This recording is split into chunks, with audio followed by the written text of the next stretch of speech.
जय हिंद, नमस्कार फ्रेंड्स। ज्योति क्लासेस में आप सभी का एक बार फिर से स्वागत है। हेलो दोस्तों, कैसे हैं आप सभी? आई होप आप सभी बहुत ही अच्छे होंगे, स्वस्थ होंगे, स्टडी अपनी कंटिन्यू कर रहे होंगे। चलते हैं हमारी आज की इवनिंग की क्लास की तरफ। तो जैसा कि आप सभी जानते हैं, आज की क्लास में हम कर रहे हैं होम मैनेजमेंट, जिसमें हम चैप्टर 3 कर रहे हैं गृह व्यवस्था की प्रक्रिया।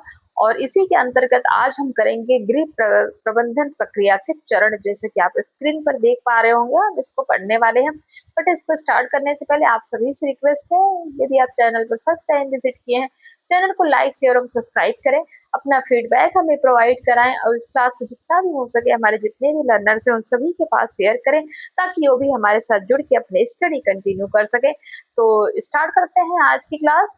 आज की क्लास में जैसा कि मैंने आपको अभी बताया कि हम करेंगे गृह प्रबंधन प्रक्रिया के चरण, यानी कि steps of house hold management and process के बारे में हम पढ़ेंगे।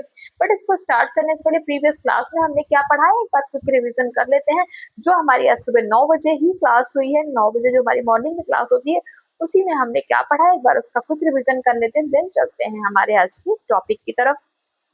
तो ये देखिए, हमने जो हमारी आज सुबह की 9 बजे की क्लास थी उसमें हमने जस्ट होम मैनेजमेंट का चैप्टर 3 स्टार्ट ही किया था, जो कि गृह व्यवस्था की प्रक्रिया यानी कि process of house hold management, जिसमें हमने गृह व्यवस्था के बारे में जाना कि गृह व्यवस्था क्या होता है, यानी कि what is the home management. Home management के बारे में हमने पढ़ा, कुछ परिभाषा देखी।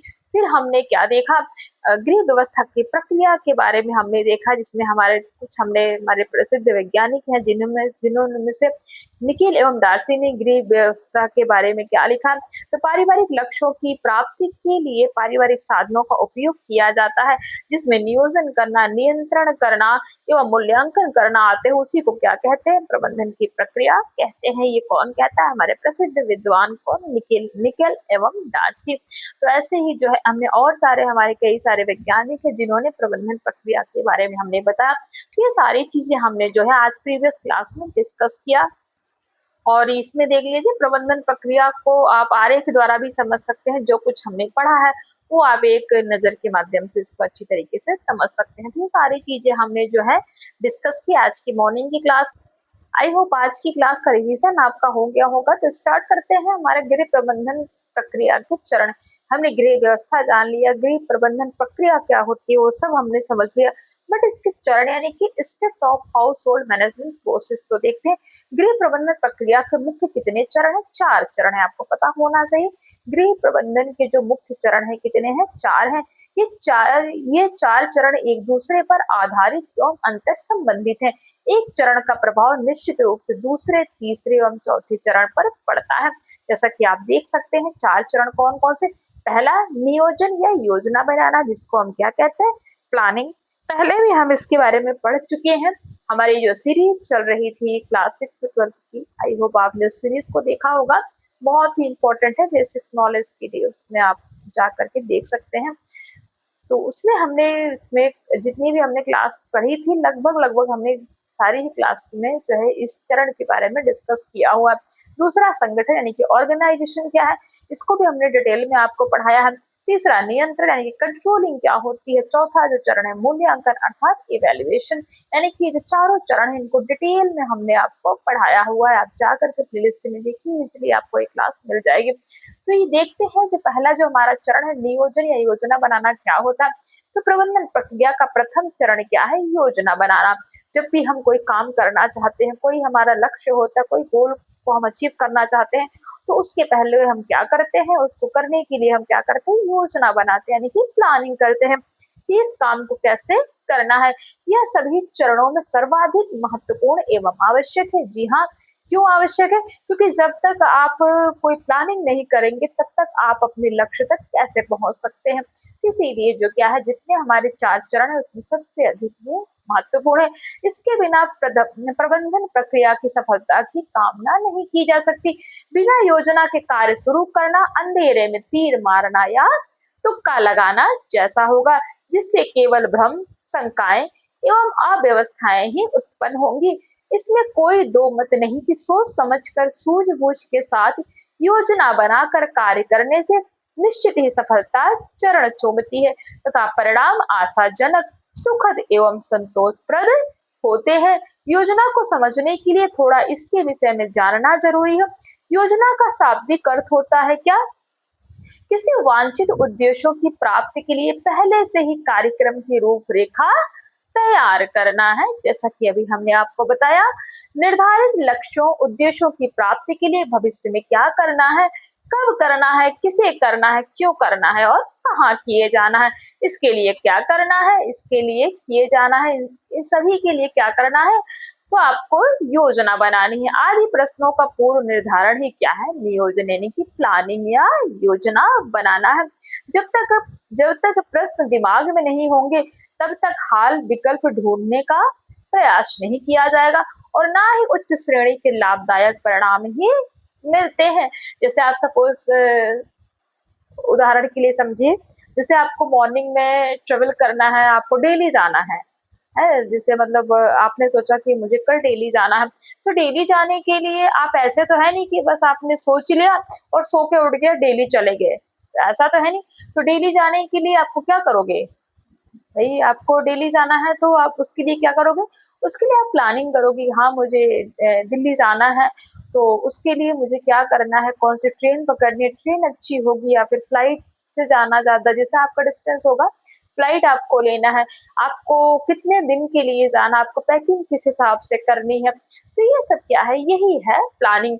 यदि आपने सोच लिया कि आपको कल दिल्ली जाना है और आपने कोई योजना नहीं बनाई, बस आपने सोच लिया नहीं हम सुबह उठेंगे और दिल्ली चले जाएंगे, तो ऐसे तो आप समझ ही सकते हैं कि बिना योजना के, बिना कुछ सोचे आपका जो जो भी आपका गोल है वो आप कैसे उसको पूरा कर सकते हैं। जैसे कि दिल्ली जाना है, तो आप दिल्ली कैसे जाएंगे, आपने कुछ सोचा ही नहीं और अचानक से आपको जाना है, तो आपको कुछ भी समझ में नहीं आया, उससे क्या होती है, अव्यवस्था फैलती है, चीजें बिखर जाती हैं। तो आई होप आपको योजना समझ में आ गया होगा। योजना बनाने के पूर्व प्रक्रियाओं के परिणामों का पूर्वानुमान लगा लिया जाता है, जिससे समय, शक्ति एवं धन का अपव्यय नहीं होता, यानी कि खर्च नहीं होता। पूर्व नियोजन यानी कि योजना कर लेने से पूरे कार्य को एक इकाई के रूप में अपनी कल्पना शक्ति द्वारा देखा जा सकता है तथा उसकी सफलताओं असफलताओं के बारे में पूर्वानुमान लगाया जा सकता है। वे कार्यकर्ता जो लक्ष्यों को ध्यान में रखकर काफी सोच समझकर अपने विवेक का प्रयोग कर व्यवस्थित नियोजन करते हैं, उन्हें क्या होता है, उन्हें ही सफलता मिलती है तथा वे अपने लक्ष्य को निश्चित रूप से प्राप्त करते हैं। इसके ठीक विपरीत वे व्यक्ति जो बिना योजना बनाए कार्य करते हैं, उन्हें शायद ही सफलता हाथ लगती है और यदि वे सफल भी होते हैं तो उसे मात्र एक संयोग ही कहा जा सकता है। नियोजन का महत्व क्या है कि इंपॉर्टेंस ऑफ प्लानिंग, आखिर प्लानिंग का क्या महत्व है देखते हैं। युद्ध क्षेत्र में बिना उपयुक्त हथियार के सैनिक, कक्षा में बिना चौक डस्टर के शिक्षक, परीक्षा हॉल में बिना कलम के परीक्षार्थी और समुद्र यानी कि नदी में बिना पतवार के नाविक का जो हाल होता है, वही हाल बिना नियोजन के कार्यक्रम संपादन का भी होता है। बिना पतवार के नाव जिस तरह नदी में डूब जाती है, बिना कलम के विद्यार्थी परीक्षा में नहीं लिख पाने के कारण फेल हो जाते हैं, उसी तरह बिना नियोजन के कार्यक्रम सफल नहीं हो पाता है। नियोजन पग पग पर प्रबंधन या गृहिणी का मार्गदर्शन करता है, भावी कठिनाइयों के एवं खतरों के प्रति सचेत करता है तथा उन पर विजय प्राप्त करना सुलभ, सुगम व आसान बनाता है। नियोजन के बिना व्यवसायिक कार्य हो, ऑफिस कार्य हो या गृह, सभी अस्त व्यस्त हो जाते हैं। कूड्स एवं ओ डोनेल ने लिखा है, कूड्स एवं ओ डोनेल ने क्या लिखा है नियोजन के बारे में, कि नियोजन के बिना व्यायाम अटकलबाजी के समान होता है। व्यायाम नहीं है फ्रेंड, सॉरी, व्यवसाय यानी कि जो बिजनेस होता है, नियोजन के बिना व्यवसाय अटकलबाजी के समान हो जाता है तथा इसके निर्णय अर्थहीन तथा तात्कालिक इच्छाएं मात्र बन जाते हैं। उपरोक्त विवेचन से योजना के महत्व को स्पष्ट किया जा सकता है। इसे और अच्छी तरह से समझने के लिए कुछ और पॉइंट्स देखते हैं। पहला है नियोजन उद्देश्यों लक्ष्यों पर ध्यान करने, यानी कि जो नियोजन के उद्देश्य हैं उनके उद्देश्यों लक्ष्यों पर ध्यान करने के लिए आवश्यक है। नियोजन उद्देश्यों की प्राप्ति हेतु ही बनाया जाए। नियोजन से उद्देश्य की पूर्ति में बाधा को कल्पना शक्ति द्वारा देखकर इसमें वांछित परिवर्तन किया जा सकता है। नंबर 2 है मनोबल एवं प्रेरणा में वृद्धि हेतु एक सुनियोजित योजना संगठन के प्रत्येक स्तर पर परिवार के सदस्यों की सहभागिता यानी कि पार्टिसिपेशन को प्रोत्साहन देती है, मान्यता देती है, कार्यों की जानकारी देती है तथा कार्य करने के तरीके के संबंध में बताती है। परिणाम स्वरूप सदस्यों का मनोबल ऊंचा होता है, आत्मविश्वास बढ़ता है। तीसरा पॉइंट है क्रियाओं में मितव्ययिता लाने हेतु कार्य करने का सर्वश्रेष्ठ तरीका प्रणाली विकल्पों के चयन से कार्य को सुगमता पूर्वक कम समय, शक्ति व धन व्यय करके निपटाया जा सकता है। विभिन्न कार्यों में तारतम्य एवं समन्वय स्थापित करने का प्रयास किया जाता है। कार्य करने के विभिन्न तरीकों पर गहनता से विचार किया जाता है। अनिश्चितताओं एवं अस्थिरताओं की स्थिति से निपटने हेतु नियोजन में पर्याप्त प्रावधान रखा जाता है, जिसके फलस्वरूप कार्य कम समय से निपटने हेतु नियोजन में ये हमने देख लिया, जिसके फलस्वरूप कार्य कम समय, शक्ति एवं धन व्यय किए ही संपन्न हो जाता है। चौथा जो पॉइंट है प्रतिस्पर्धात्मक शक्ति में सुधार करने हेतु, यहाँ भी एक क्वेश्चन मैं आपसे पूछूंगी मितव्ययिता, यहाँ पे एक वर्ड आया ना तीसरा पॉइंट में, क्रियाओं में मितव्ययिता। मितव्ययिता क्या होता है हमने आपको बहुत बार बताया है।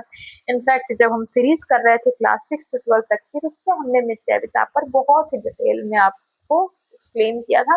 तो बताइए कमेंट के माध्यम से, जितने भी हमारे लर्नर्स हैं सभी मितव्ययिता के बारे में जानते ही होंगे, तो कमेंट के माध्यम से बताइए, अपने अपने राय दीजिए कि मितव्ययिता का मीनिंग क्या होता है। बहुत ही इंपॉर्टेंट है, क्वेश्चन बन जाता है इससे। तो नंबर 4 है प्रतिस्पर्धात्मक शक्ति में सुधार करने हेतु नियोजन संस्था गृह की प्रतिस्पर्धात्मक शक्ति में सुधार तो करती ही है, साथ ही उसमें वृद्धि भी कर देती है। मैकफरलैंड ने इसी बात की पुष्टि की है कि नियोजन के द्वारा नवीन वस्तुओं के उत्पादन का प्रारंभ, संयंत्र में वृद्धि, वस्तुओं की गुण एवं आकृति में परिवर्तन तथा संख्या से प्रतिस्पर्धात्मक शक्ति में वृद्धि की जा सकती है। पांचवा पॉइंट है उपलब्ध साधनों के अधिकतम उपयोग हेतु तो नियोजन विभिन्न क्रियाओं में एकता एवं समन्वय स्थापित करने में सहायक होता है, जिसके परिणाम स्वरूप उपलब्ध पारिवारिक साधनों का अधिकतम उपयोग किया जाना संभव हो जाता है। नंबर 6 राष्ट्र को समृद्ध बनाने के लिए व्यक्ति, परिवार, समाज से ही राष्ट्र का निर्माण होता है। यदि प्रत्येक व्यक्ति सुखी, संपन्न एवं संतुष्ट रहेगा तो राष्ट्र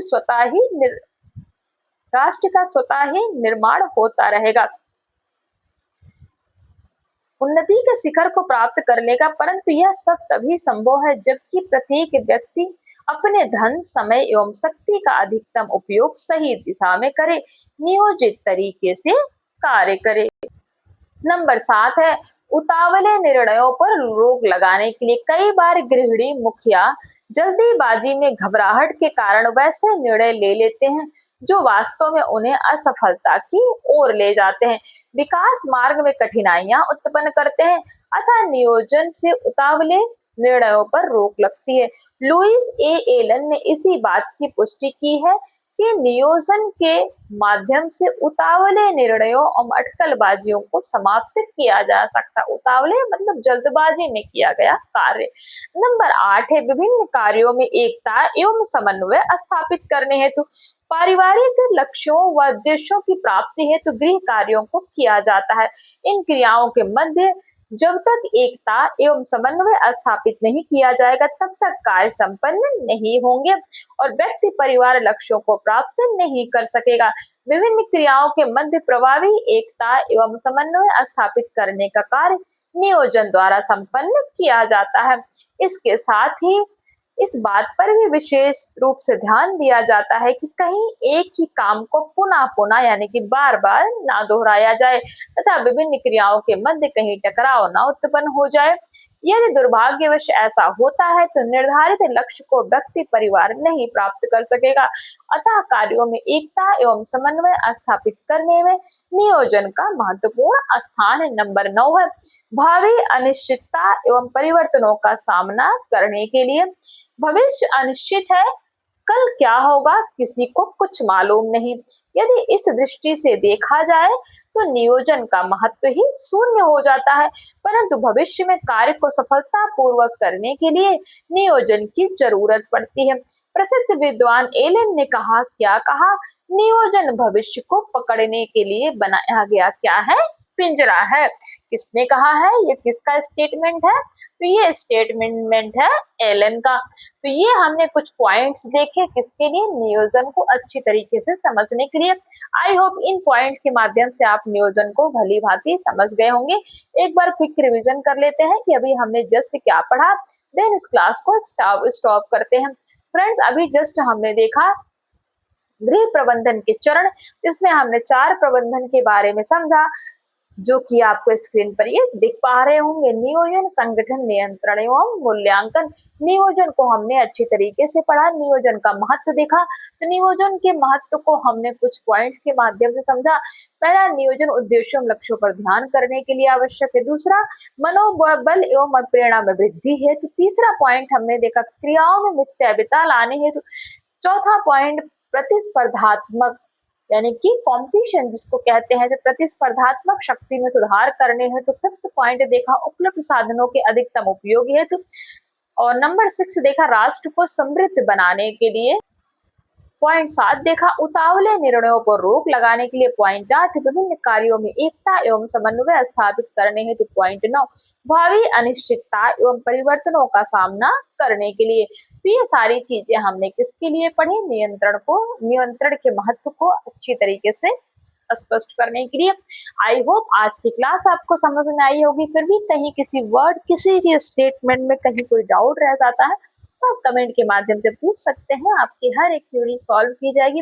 और प्लीज आप सभी से मैं बार बार रिक्वेस्ट करती हूँ कि फीडबैक हमें अवश्य प्रोवाइड कराइए। क्लास आपको कैसी लगती है, चीजें आपको समझ में आती भी है या नहीं, कॉन्सेप्ट आपका क्लियर होता है या नहीं, जो भी है प्लीज फ्रेंड्स फीडबैक अवश्य दिया करिए, आप सभी से मेरा रिक्वेस्ट है। तो मिलते हैं हमारी नेक्स्ट क्लास में, तब तक के लिए जय हिंद, नमस्कार। हंसते रहिए, मुस्कुराते रहिए, एक दूसरे की हेल्प करते रहिए। धन्यवाद।